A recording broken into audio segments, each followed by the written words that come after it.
to this executive explainer.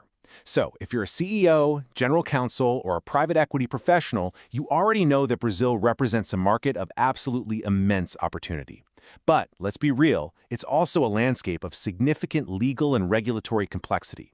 Today, we're going to take those complex Brazilian legal and corporate frameworks and translate them into a clear, actionable roadmap for establishing or acquiring a business there. To do this, we're going to navigate through 5 key phases. We'll start at high-level strategy, move all the way through to ongoing compliance, and ensure that your investment actually becomes a legally protected, governable, and fully compliant operation. Starting with Section 1, from strategy to operations. Look, selecting your market entry model is really just the initial strategic decision. The true challenge, that lies entirely in the execution. Securing an investment in Brazil requires a very systematic progression. You can think of it like a chain. We have to move from strategy to choosing the corporate vehicle, establishing governance, drafting precise contracts, executing the registrations, commencing operations, and finally, committing to continuing compliance. Overlooking literally any single link in this chain can expose your company to a lot of unnecessary risk. Which brings us to Section 2, building our structural foundation, choosing the corporate vehicle. When foreign investors are looking at setting up shop, they're typically weighing 2 principal corporate vehicles. You have the Sociedade Limitada, which is the Brazilian limited liability company, and the Sociedade Anônima, the Brazilian corporation. Both of these grant limited liability to their equity holders, which is great. I should also mention that a foreign branch is another option, though you do need special government authorization to operate one. Now, it is absolutely vital to remember that no single vehicle is universally superior. Applicability depends entirely on your specific transaction. So your choice has to be dictated by your investor profile, your specific governance requirements, how exactly you intend to fund the entity, industry regulations, the level of corporate formality you want, and, perhaps most importantly, your future exit strategy. All right, moving to Section 3, the implementation roadmap. Having defined the strategy and the vehicle, we need to look at the precise chronological mechanics of bringing this entity to life. So, what does this critical regulatory sequence actually look like? First, your foreign corporate documents have to be notarized, apostilled under the Hague Convention, or legalized, and then they undergo sworn translations into Portuguese. Next, you have to appoint a Brazilian resident as your legal representative. After that comes the formal registration of the local entity to secure your federal tax IDs. That's the CNPJ for entities or the CPF for individuals. And this is crucial.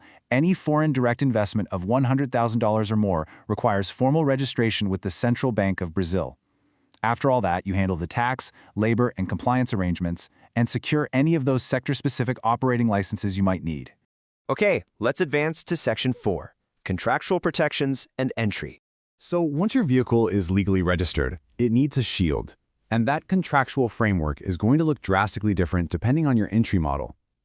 Essentially, there are 5 primary ways to enter Brazil: an acquisition, a greenfield investment, a joint venture, a foreign branch, or a purely contractual entry. Let's break down the specific clauses you're going to need for these very different paths. Let's say you're doing an acquisition. In that scenario, you're essentially inheriting an existing history, legacy. So your contractual focus has to be heavily on risk mitigation. You need agreements that rigorously define conditions precedent and purchase price mechanics. You want robust reps and warranties and incredibly strict disclosure of liabilities. Indemnification clauses, especially when backed by escrow or holdback arrangements, are absolutely essential to protect you against pre-closing legacy liabilities. And don't forget to address pre- and post-closing covenants, confidentiality, non-compete obligations that actually comply with Brazilian law, specific performance, electronic signatures, and crystal clear dispute resolution mechanisms. But flip that around to a joint venture. Now we're talking about a shared enterprise which demands highly complex governance mechanics. Here, the shareholders' agreement is everything. It has to strictly define capital contributions, voting thresholds, and specifically reserved matters that give minority investors veto rights. You have to engineer precise deadlock resolution mechanisms, transfer restrictions like tag-along and drag-along rights, and you need to clearly articulate exactly how exits, valuations, and IP ownership will be managed. All of this alongside strict anti-corruption and compliance protocols, of course. And this highlights a massive rule of thumb. Never, ever mechanically copy-paste clauses between business models. I mean, think about it. A wholly owned greenfield operation with a single ultimate investor has absolutely zero need for joint venture deadlock or shareholder transfer restrictions. Instead, for a greenfield, your contractual attention pivots inward. You're focusing on defining local management authority, intragroup service agreements, technology and IP licensing, data protection, leases, employment terms, and just strict day-to-day operational compliance. Now, if you're utilizing a foreign branch, the whole paradigm shifts yet again. Shareholder agreements, tag-along rights, deadlock provisions, they're largely irrelevant. Your contractual safeguards need to focus entirely on the scope of special authorizations, meticulously drafted powers of attorney, strict limits on local representation, operational contracts, mandatory reporting requirements, and managing the ongoing compliance exposure of the parent company. Finally, what if you're entering via a purely contractual arrangement? Things like distribution, licensing, or franchising, where you aren't actually forming a new corporate entity. Well, your safeguards have to be equally meticulous. These contracts must lock down territory and exclusivity, establish really clear performance targets, and govern pricing.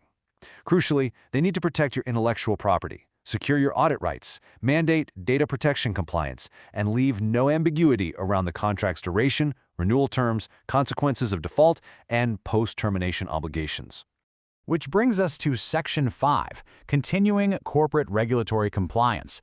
Because honestly, completing the transaction is merely the beginning of your operational life cycle in Brazil. Navigating Brazil's regulatory landscape takes serious, vigilant, ongoing maintenance. Just to give you an example, tax authorities require the disclosure of ultimate beneficial owners within just 30 days of your CNPJ tax ID issuance. Miss that window? You're looking at the suspension of your tax ID and banking prohibitions. Plus, your central bank records have to be continually updated every time new investments are made.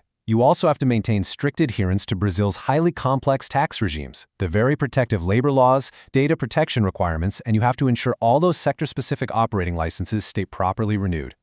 So, successful implementation really isn't a one-time event, is it? It's a practice. It's a habit of continuing compliance.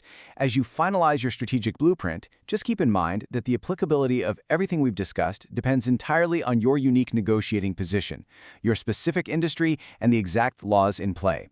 True security relies on treating compliance not as a checklist, but as a permanent operational standard. Thank you for joining this Executive Explainer. We've seen that while Brazil offers extraordinary potential, turning a strategic decision into a compliant, protected reality requires very precise, customized execution. I'd encourage you to closely review your specific industry requirements and your intended entry model. And ask yourself, is your current structural foundation actually robust enough to support your long-term ambitions in the Brazilian market?